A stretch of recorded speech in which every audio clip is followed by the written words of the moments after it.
বিনিয়োগকারীর পোর্টফোলিওতে ইকুইটির পরিমাণ 25% নিচে নামলে আগাম নোটিশ ছাড়াই ফোর্সড সেল দিতে পারবে ঋণদাতা প্রতিষ্ঠান। এমন শর্ত যুক্ত করে পুঁজিবাজারে মার্জিন ঋণ নীতিমালায় পরিবর্তন আনছে Bangladesh securities and exchange commission BSEC। একই সঙ্গে মার্জিন ঋণের যোগ্যতা ও মূল্যায়নের ক্ষেত্রেও আনা হচ্ছে বড় পরিবর্তন। দেশের পুঁজিবাজারে মার্জিন ঋণ ব্যবস্থায় বড় পরিবর্তন আনছে নিয়ন্ত্রক সংস্থা BSEC। সংশোধিত বিধিমালায় সাধারণ সিকিউরিটিজের জন্য মার্জিন ঋণের অনুপাত নির্ধারণ করা হয়েছে 1:1। মার্জিন ঋণের যোগ্যতার ক্ষেত্রেও পরিবর্তন আনা হয়েছে PE রেশিওতে। ব্যাংক, নন লাইফ, বিমা ও অন্যান্য খাতের শেয়ারের ক্ষেত্রে সর্বোচ্চ PE রেশিও 30 থেকে বাড়িয়ে 40 করা হয়েছে। তবে জীবন বীমার PE রেশিওর পরিবর্তে প্রাইস টু বুক বিবেচনা করা হবে।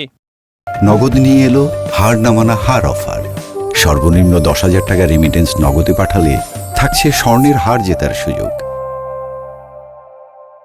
গুরুত্বপূর্ণ পরিবর্তন এসেছে মার্জিন কল ও ফোর্স সেলের ক্ষেত্রে।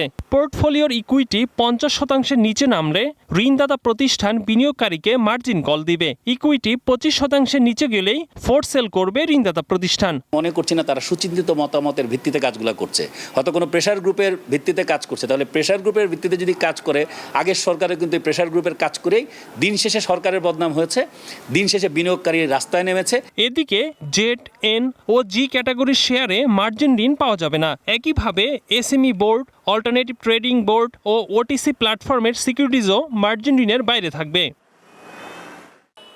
Ekramul Islam Khan, one news, Dhaka.